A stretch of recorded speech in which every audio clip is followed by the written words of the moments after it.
কুমিল্লায় যানজটের কবলে পড়া জামাতের আমির ডাক্তার শফিকুর রহমানের গাড়িবহরকে ছাড়াতে গিয়ে বাস চাপায় জসিম উদ্দিন নামে এক কর্মী নিহত হয়েছেন। শুক্রবার ২১ ফেব্রুয়ারি সন্ধ্যা ৭টার দিকে কুমিল্লা নোয়াখালী সড়কের উপজেলা সৈয়দপুর এলাকায় এই দুর্ঘটনা ঘটে। নিহত জসিম উদ্দিন উপজেলার বাঘমারা উত্তর ইউনিয়নের সৈয়দপুর পশ্চিম পাড়ার মৃত আলী আশরাফ মোল্লার ছেলে। তার স্ত্রী ও ৩ সন্তান রয়েছে। প্রত্যক্ষদর্শীরা জানান, লক্ষ্মীপুরে জামাতের জনসভায় যোগ দিতে যাওয়ার পথে আমির শফিকুর রহমানের বহরের 4টি গাড়ি বাগমারা উত্তর বাজারে যানজটে আটকা পড়ে।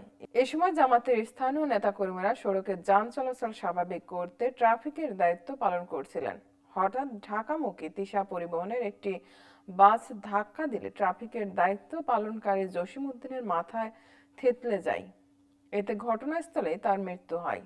বাগমারা বাজারের ব্যবসায়ী মফিজুল ইসলাম মুন্না জানান, কুমিল্লা নোয়াখালী আঞ্চলিক মহাসড়ক ৪ লেনের উন্নীত হলেও বাগমারা বাজার অংশে অধিগ্রহণের জটিলতার কারণে ২ লেন করা হয়েছে, যার কারণে ২৪ ঘন্টায় সড়কের এই অংশে যানজট লেগে থাকে।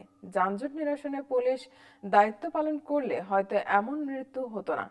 লালমাই উপজেলা জামাতের সেক্রেটারি মাওলানা ইমাম হোসেন বলেন, আমিরের জামাত লক্ষ্মীপুর যাওয়ার পথে বাগমারা উত্তর বাজারে যানজটে আটকা পড়েন। তখন আমির সহ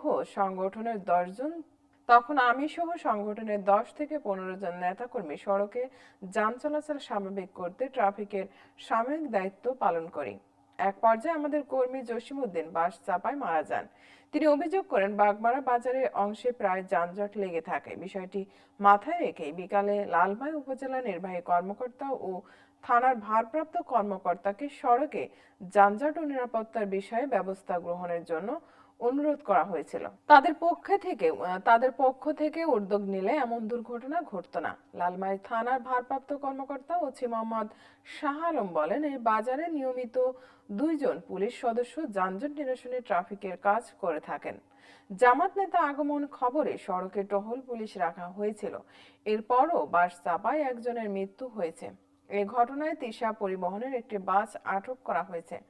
নিহতের মরদেহ স্বজনরা বাড়িতে নিয়ে গেছেন। এ ঘটনায় কোনো অভিযোগ না থাকায় মরদেহ দাফনের অনুমতি দেওয়া হয়েছে।